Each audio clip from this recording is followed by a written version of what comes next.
And the expansion of mind can go 76 quintillion miles, meaning that the brain is capable of coming into contact with the universe of light, and not only coming in contact with it, but learning how to deal with it and master it. That's expansion of mind. The mind is able to pierce the wall of darkness that sunlight does not illuminate, but the mind can go beyond the limit of light and bring out of darkness new creations. Mind can do that. When God gave you brain, he gave you that which set you apart from everything else in creation, and he made you potentially the supreme being. I'm going to say it again.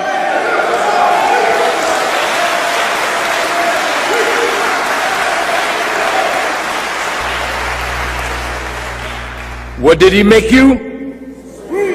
Potentially the supreme being. What does being mean? Being means that which exists. That which exists is that which takes up space, has weight, and is considered matter. It exists. It has being. Supreme means the highest, most exalted existence.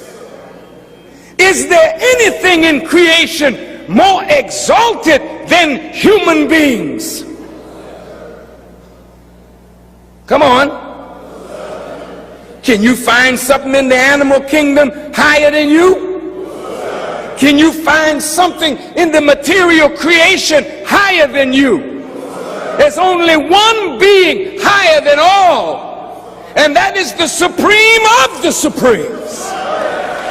He's called God by some, or Allah by others, or Yahweh or Jehovah by others, but he's the supreme existence. But you are made, according to the Bible, in his image and after his likeness. So you are the supreme beings under God's supremacy. That's your potential. Now you got the potential to be the highest.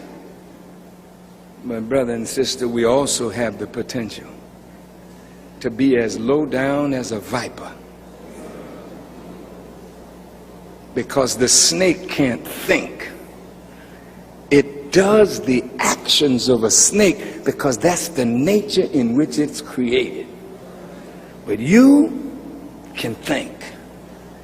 And if you plot and plan devious, crooked, scheming things to deprive somebody else of what is lawfully theirs, then your mind is operating like the mind of a snake. Do you understand what I'm saying? When you see your brother or sister with a fine car and you wait at the gas station with a 9mm,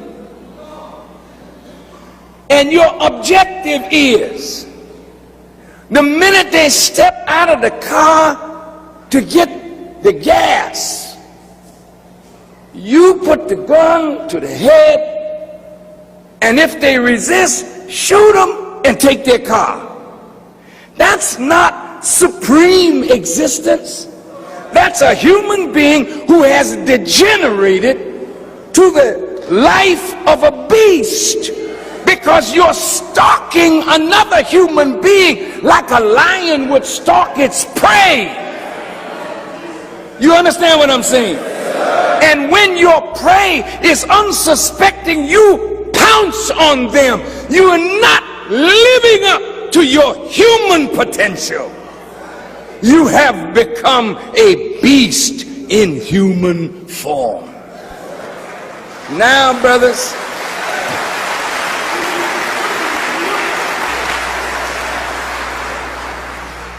so what is life? The life principle is what gives physical vitality, and that comes from the life germ, from sperm mixed with ovum, and then breathing in the breath of life, we have physical vitality. But life is also considered the sum total of man's relationships and activities. It's called your life. What kind of life do you live?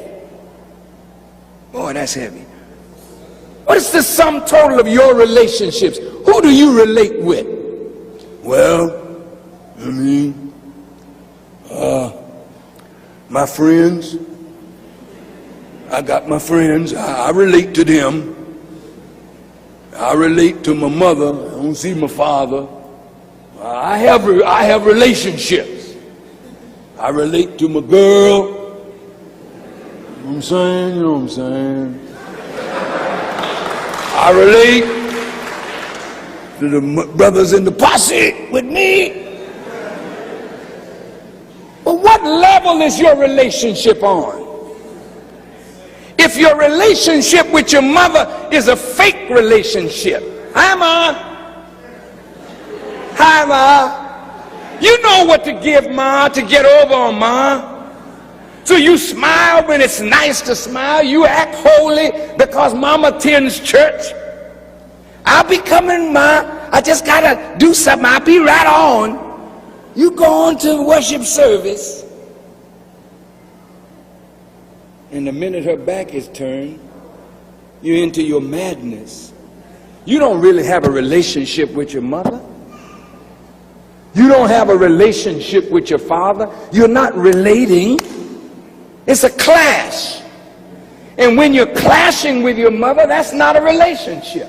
When you're clashing with your father, that's not a relationship, because to relate to somebody means that there's a relative proximity of spirit and mind and touching and sensitivity and feeling. But when there's a break in the relationship, stress and strain in the relationship, then that relationship don't have life in it.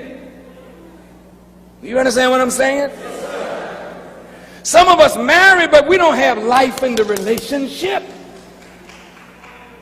We go to school, but there's no life in the relationship between student and teacher.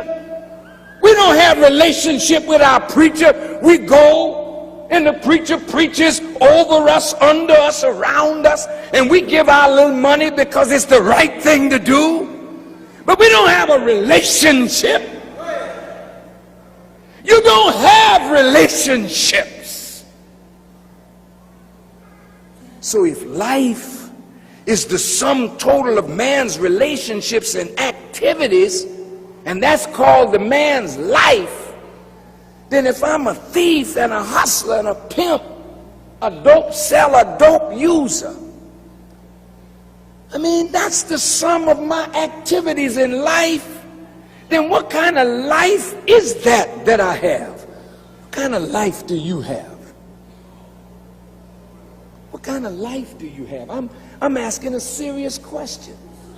Some of us got the title Christian, but you don't live a Christian life.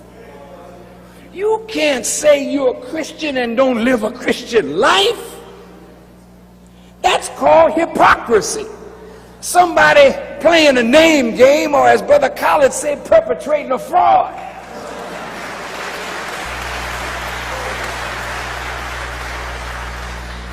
You say, I'm a Muslim, but don't live a Muslim life, then who are you fooling?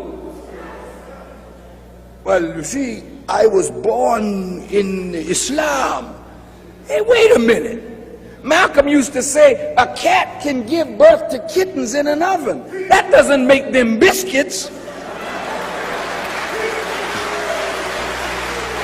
It isn't what you're born in that makes you what you are. It's what you do with what you're born in that makes you what you are. You can't be a Christian because your parents are Christians. You can't be a Muslim because your parents are Muslim. You can't be a Hebrew because your parents are Hebrew. You can't have mental scholarship because your mother has a degree. If you don't have it, you don't have it, brother. If you're not in it, you're not of it.